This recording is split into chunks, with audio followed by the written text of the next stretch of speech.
Polisi Seren Islam di Kabupaten Aceh Barat menggelar razia busana muslim di Jalan Iskandar Muda, Kota Melabuh. Sedikitnya 18 remaja terjaring dalam razia menjelang bulan suci Ramadan ini.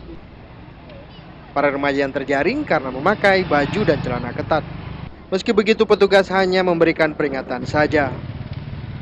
Para remaja ini juga diminta untuk memakai baju yang tidak memperlihatkan lekuk tubuh. Kepala Satpol PP dan Wilayatul Hisbah Aceh Barat, Ika Soeharnas mengatakan, razia busana dilakukan untuk mengingatkan masyarakat agar selalu memakai busana yang menutup aurat saat beraktivitas di luar rumah.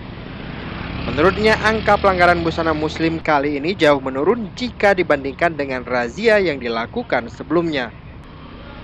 Dari Aceh Barat, Faizi Waila melaporkan untuk Aceh Video.